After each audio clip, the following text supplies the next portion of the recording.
Hi everyone and welcome to my channel. Here I share realistic botanical illustrations using watercolor paints. Botanical painting has a long history and is considered one of the most challenging and rewarding forms of painting. With its intricate details and vibrant colors, botanical painting captures the beauty of nature in a way that photographs can't. So whether you are an experienced artist or just starting out, my videos will provide you with some step-by-step instructions on how to create those really stunning and realistic botanical watercolor paintings.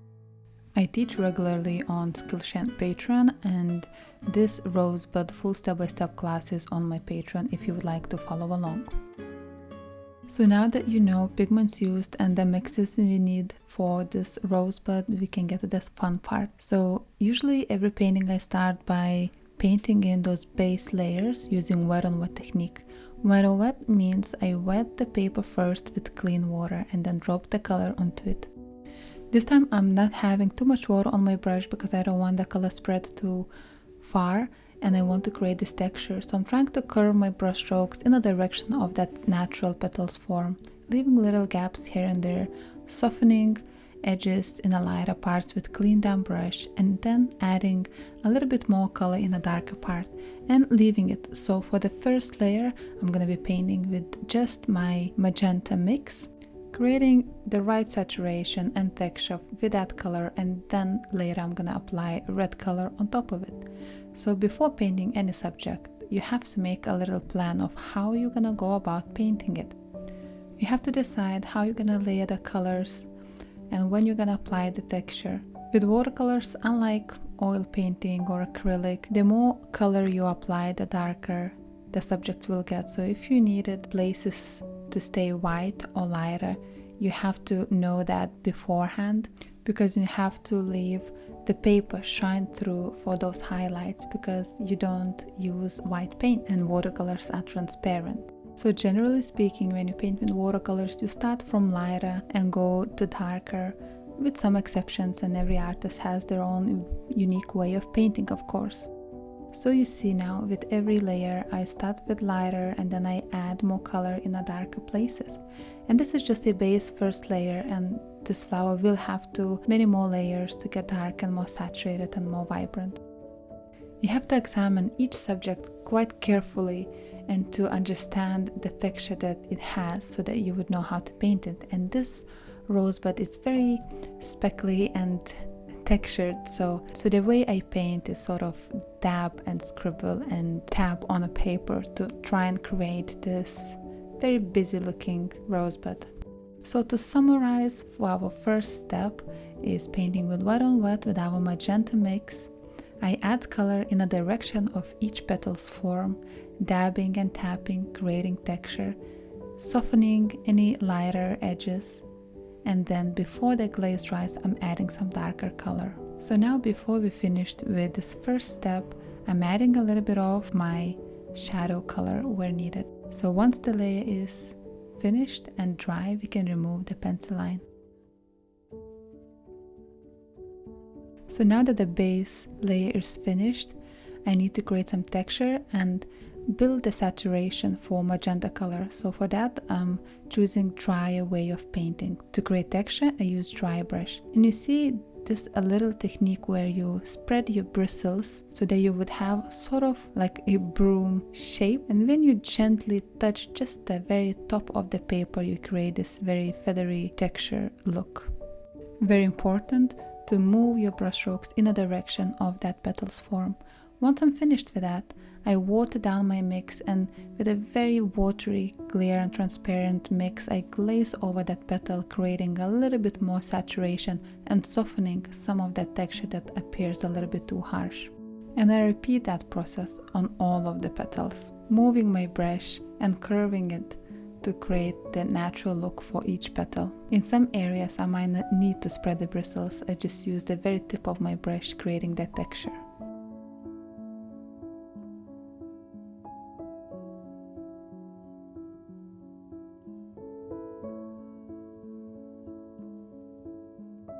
So now that we finished applying magenta color and creating that texture, we can apply our red color, which is darker, therefore it's going on the last.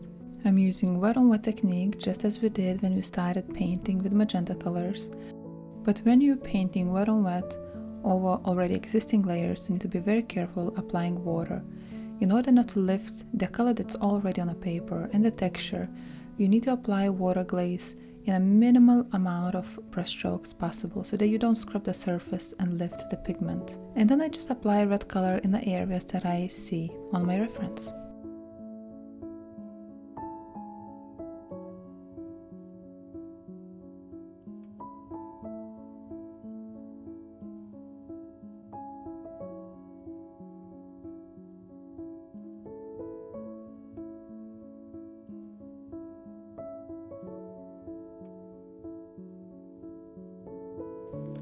In smaller areas like this, I don't apply water first, I just paint straight on with the color.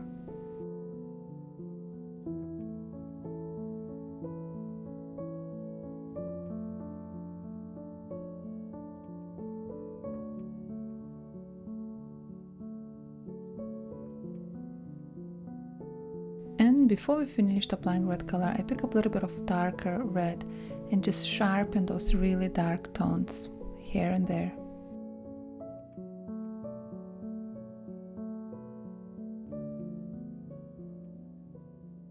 So the last stage that I like to call is the dry brush smoothing technique. I always use number 0 brush by Windsor&Newton series 7, and I usually dry brush entire subject with tiny little brush strokes, and it serves few purposes. In the areas that I need to smooth it out, if the glaze is a little bit uneven, I fill in little gaps in the glaze, those really minuscule tiny little gaps with tiny brush strokes to make the glaze appear smooth.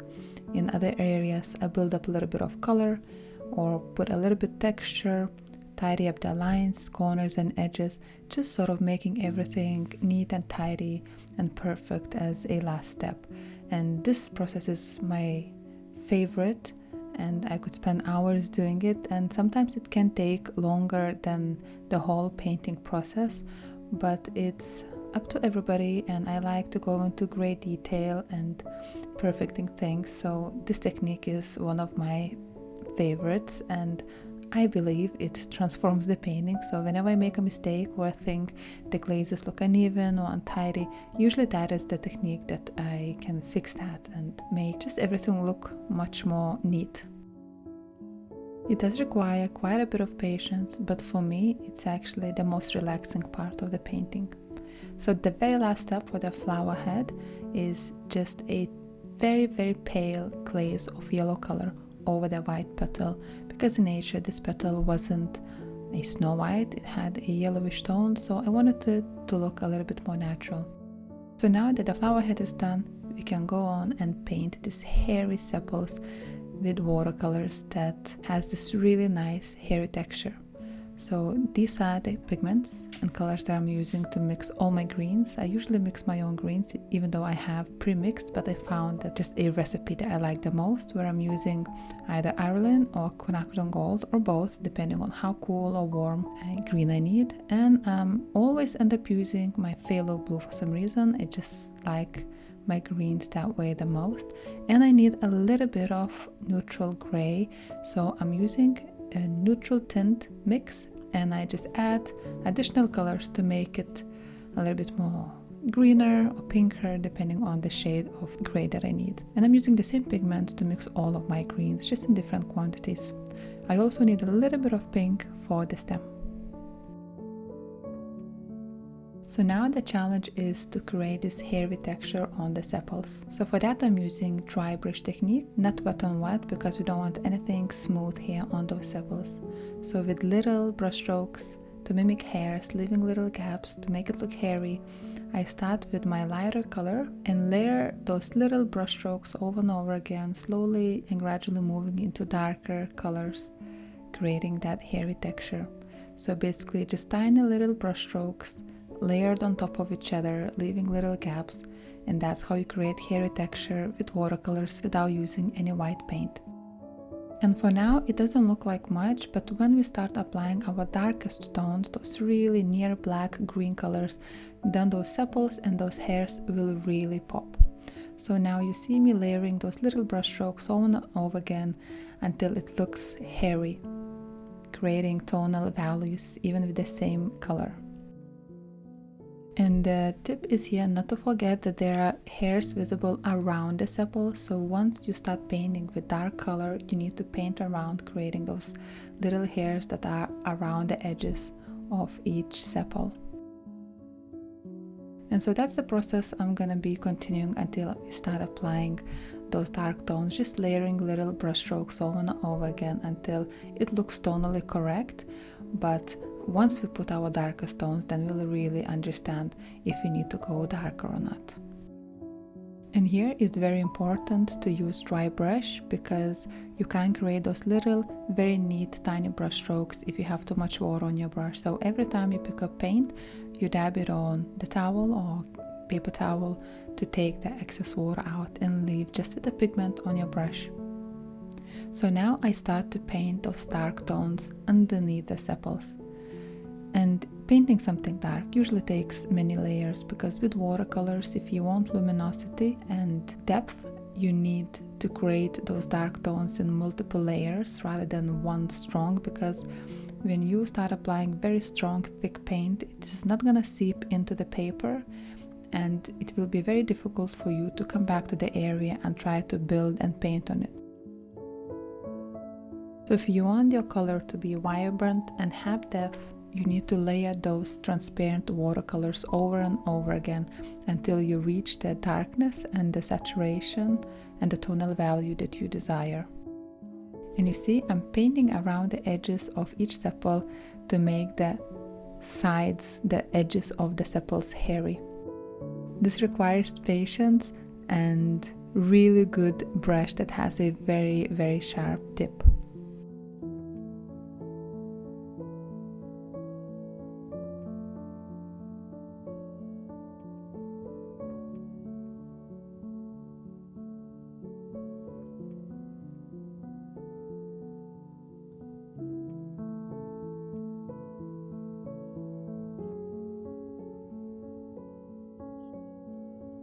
And so now that I have those darker tones, I can immediately see that sepals needs darkening too. And so now I'm just gonna keep building and building the color until the sepals and the dark tones are balanced.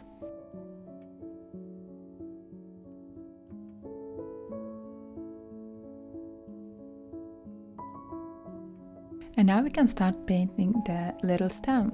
So for the stem, it looks smoother, therefore I start with wet on wet technique. So I put a little bit of water glaze on the paper and starting with my mid-tone green and starting to paint from the darker side of the stem. And with clean damp brush, I soften the edge that I want to be lighter.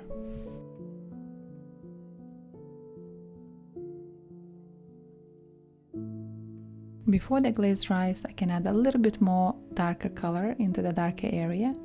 And now I need to leave it to dry before we can apply a second glaze and put that beautiful pink color. While the stem dries, I add even more color onto my sepals. So now that the stem is dry, I'm picking up a little bit of pink and apply it on the side that I see and soften the edge with clean damp brush. And then with sort of dry brush, I keep adding color and dry brushing to build up the tonal value and a little bit of texture that I can see on my reference.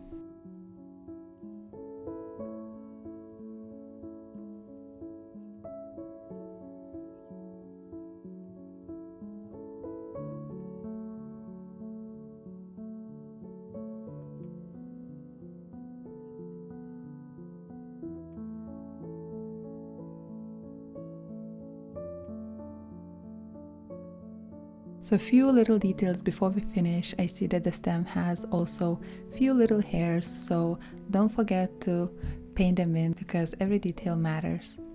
And for the last thing, I realized I have a little bit of hairs around the sepals that I still haven't painted, and here we are. We finished painting this beautiful rose bud, and if you enjoyed, then thumbs up, subscribe for the future videos. I'll see you next time. Bye!